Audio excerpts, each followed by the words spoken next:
Le journal des sports de e-Radio.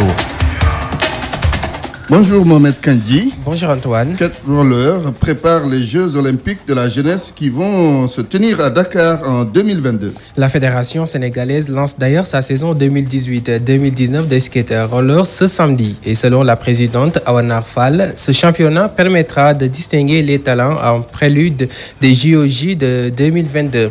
Beaucoup d'innovations sont attendues également, annonce Awanar Fall, présidente de la fédération sénégalaise de skate roller. Elle est au micro de Sekou Seydi.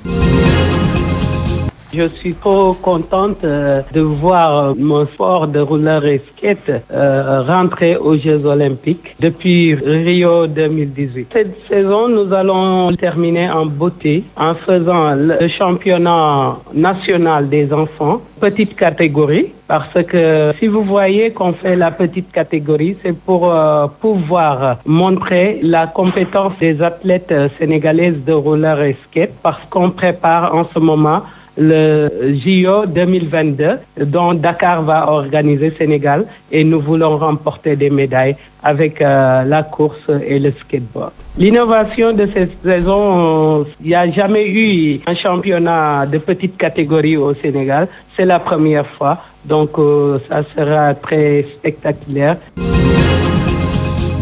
Le skate roller, donc, qui prépare les Jeux Olympiques de la jeunesse à Dakar. La Fédération sénégalaise de taekwondo prépare son assemblée générale élective ce dimanche. Et parmi les candidats déclarés à la succession de Ibrahima Baladjei, double champion d'Afrique. Par ailleurs, membre du bureau exécutif du comité national olympique et sportif sénégalais. Baladjei dévoile son programme au micro de e-Radio.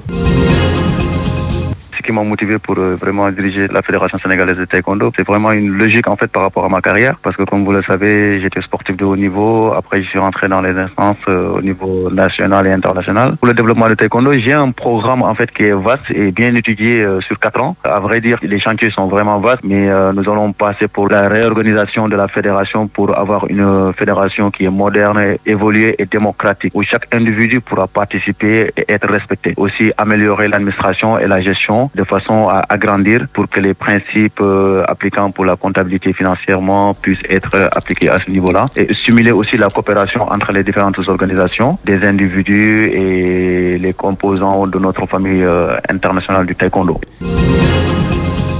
Antoine Baladjei a été aussi le capitaine national des combattants volants. Tout à fait. Football, Habib Diallo, l'attaquant sénégalais de 23 ans, affole les compteurs de la Ligue 2 française. Meilleur buteur de la Ligue 2 avec 15 réalisations en 18 journées, Habib Diallo est devenu un véritable renard des surfaces pour le FC Metz. Son portrait avec Sekou Seydi.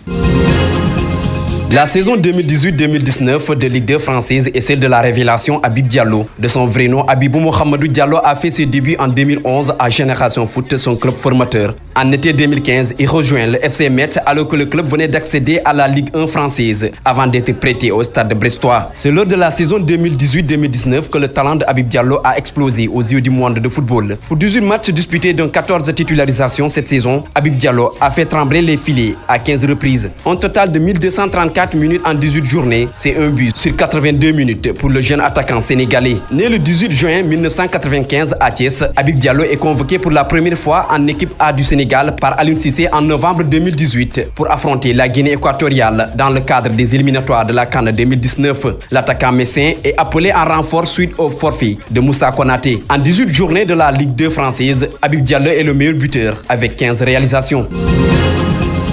Lutte avec Frappe Balagaï 2 a rugi devant son public.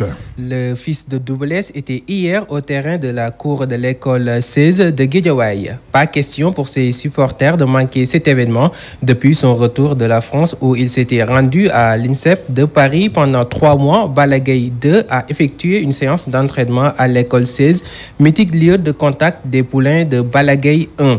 Le lion de Guédiawaye en a profité pour lancer quelques petites flèches à Modulo et voilà ce qu'il dit: s'il se bagarre avec moi, je vais le tabasser avant de le battre, rapporte Sunulam Antoine. Merci Mohamed Kandji pour cette page des sports. L'info en continu sur www.imedia.sn.